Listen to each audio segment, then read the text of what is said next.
নমস্কার বন্ধুরা, welcome to my channel মাঠে ময়দানে অফিসিয়াল। বন্ধুরা, এই ভিডিওতে আমি ইস্ট বেঙ্গল, মোহনবাগান ও ইন্ডিয়ান ফুটবল নিয়ে কিছু আলোচনা করব।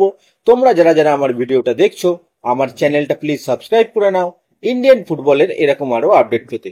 প্রথমেই বলি, ডুরান্ড কাপে কাল জয় দিয়ে অভিযান শুরু করেছে ইস্ট বেঙ্গল। প্লেইং 11-এ ডিয়ামন্টাকসের জায়গায় ডেভিড শুরু করলেও প্রথম দিকে অনেক গোল মিস করেছে ডেভিড। নতুনদের মধ্যে লেফট ব্যাকে মার্ক জো শুরু করেছিল, সিডিএম পজিশনে জিকসন শুরু করেছিল, আর মাদি তো পুরো মাঠটাই চষে খেয়েছে, সব জায়গায় খেলেছে। দিমিত্রিয়স ডিয়ামান্টাকস প্র্যাকটিস ম্যাচে গোল করেছিল, এবার তার প্রথম ম্যাচেই নেমে গোল করলো ডিয়ামান্টাকস। ইস্ট বেঙ্গলের অ্যাটাকিং লাইন খুব ভালো পারফরমেন্স করেছে। মার্ক জোথানপুইয়া বারবার উইং ধরে অ্যাটাক করেছে, দারুণ প্লেয়ার কিন্তু মার্ক জো। জিকসন প্রথম ম্যাচে ভরসা দিয়েছে, আর মাদি তালালকে নিয়ে কিছু বলার নেই, তোমরা সকলেই তো তার খেলা দেখেছো। যে সমস্ত পাস দিয়েছে মাদি, এক কথায় অসাধারণ। ডিফেন্সে অবশ্যই একটু চিন্তার কারণ থাকছে। ম্যাচটা নিয়ে তোমাদের কি মতামত তোমরা কমেন্টে জানাও। এরপর যদি আমরা একটু অনিরুদ্ধ থাপাকে নিয়ে কথা বলি, তো এই কয়দিন ধরে অনিরুদ্ধ থাপাকে নিয়ে যে রিউমার চলছিল সেটা বেসলেস। এই জন্যে সেই বিষয়ে এতদিন আমরা কোনো কথা বলিনি। থাপার সাথে বর্তমানে ইস্ট বেঙ্গলের কোনো যোগাযোগ নেই, তার সাথে ইস্ট বেঙ্গলের লিঙ্ক আপটা সত্যি নয়। তবে একটা জিনিস থাপাকে নিয়ে হয়েছে, সেটা হচ্ছে থাপার জার্সির নম্বর চেঞ্জ করে দেওয়া হয়েছে। গত সিজনে সে 7 নম্বর জার্সি পরে খেলেছিল, এই সিজনে 7 নম্বরের জায়গায় তাকে 6 নম্বর জার্সি দেওয়া হচ্ছে, যেটা দেখে অনেকেই অবাক হয়েছে। হয়তো থাপার গত সিজনের পড়া 7 নম্বর জার্সি এই সিজনে নতুন কাউকে দেওয়া হবে। এরপর যদি আমরা একটু মোহনবাগান নিয়ে কথা বলি, তো মোহনবাগানের প্র্যাকটিস শুরু হয়ে গেছে। অনুশীলন করছে জেমি ম্যাকলারেন, জেসন কামিং সহ বেশিরভাগ ফুটবলারই। তবে দিমিত্রিয়াস পেট্রাটস, গ্রেগ স্টুয়ার্ট এখনো কলকাতায় এসে পৌঁছায়নি। মনে করা হচ্ছে এদের আস্তে আস্তে এখনো বেশ কিছুটা সময় লাগবে। 3জন বিদেশি আসা এখনো বাকি মোহনবাগানে, তার মধ্যে এই দুজনের আস্তে আস্তে হয়তো আগস্ট মাসের প্রথম সপ্তাহ পেরিয়ে যাবে। এরপর যদি আমরা একটু মুম্বাই সিটি এফসি কে নিয়ে কথা বলি, তো মুম্বাইয়ের ষষ্ঠ বিদেশি ঠিক হয়ে গেল। নতুন আইএসএল সিজনের জন্য তারা সিরিয়ান তারকা তাহের ক্রোমার সাথেই চুক্তি বাড়াতে চলেছে। নতুন মরশুমে সে মুম্বাইয়ের হয়েই খেলবে কিনা এই বিষয়ে যথেষ্ট ধোঁয়াশা ছিল। শেষ পর্যন্ত গতবারের মতো এবারেও নিজেদের দলের পুরনো ফুটবলারের ওপরে ভরসা রাখলো মুম্বাই। কিছুদিনের মধ্যেই মুম্বাই অফিসিয়াল অ্যানাউন্সমেন্ট করে দেবে।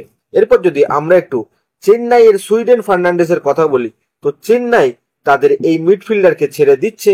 এবছর তারা পাকাপাকিভাবে অনেক মিডফিল্ডারকে সাইন করিয়েছে, তাই ছেড়ে দেওয়া হচ্ছে সুইডেনকে, এবং সে শোনা যাচ্ছে ইন্টার কাশি জয়েন করতে পারে। এরপরে যদি আমরা একটু ইস্ট বেঙ্গলের কথা বলি, তো ইস্ট বেঙ্গলের ষষ্ঠ বিদেশি নিয়ে একটু ধোঁয়াশা তৈরি হয়েছে। ষষ্ঠ বিদেশি হেক্টর ইউস্তেই কিনা সেটা এখনো শিওর নয়। হেক্টর ইউস্তের এখনো সাইন হয়নি বলেই শোনা যাচ্ছে। তো হেক্টরকে নিয়ে ব্যাপারটা কিন্তু এখনো স্পষ্ট নয়। অনেকে আবার জর্ডন এলসেরও কথা বলছে সোশ্যাল মিডিয়ায়। জর্ডন যে পোস্টগুলো করে সেটা দেখেই অনেকে এই ধারণা করছে। তবে জর্ডনের ইস্ট বেঙ্গলে আসার চান্স নেই বললেই চলে। এরই মাঝে উঠে আসলো নয়া তথ্য, আর 2-3 দিনের মধ্যেই কিন্তু ষষ্ঠ বিদেশির নাম ঘোষণা করে দেবে ইস্ট বেঙ্গল, এমনটাই শোনা যাচ্ছে।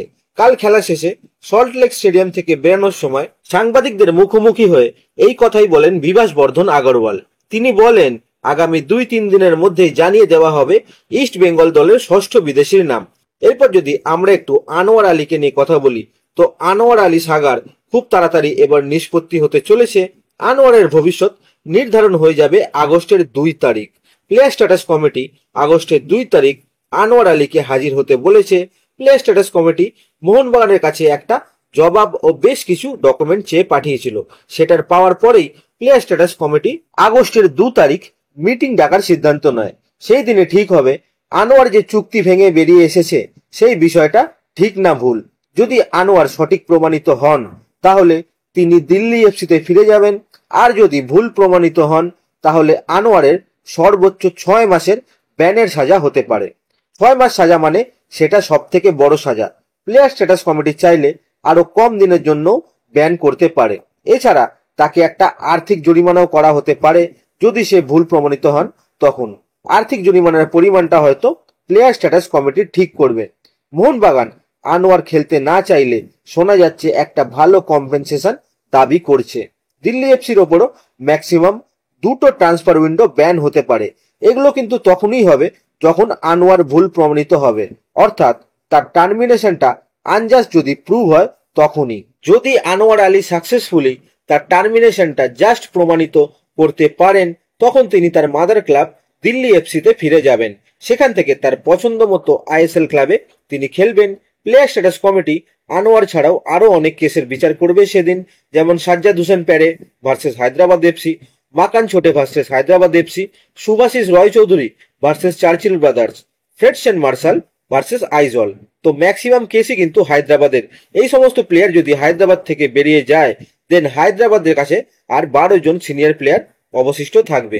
এছাড়া নিম দর্জি, যাকে নিয়ে একটা সময় ইস্ট বেঙ্গলের সাথে লিঙ্ক আপ করা হয়েছিল, সে বর্তমানে গোয়ার কিক স্টার্ট এফসির সাথে প্র্যাকটিস করছে। হয়তো নিম দর্জি গোয়াতেই খেলবে। মোহনবাগান গোলকিপার আর্শ আনোয়ার শেখও কিন্তু গোয়াতেই প্র্যাকটিস করছে। আর্শও হয়তো গোয়াতে যোগদান করবেন। তো আজকের ভিডিওতে এতটুকুই, দেখা হচ্ছে আবার পরের ভিডিওতে। নমস্কার।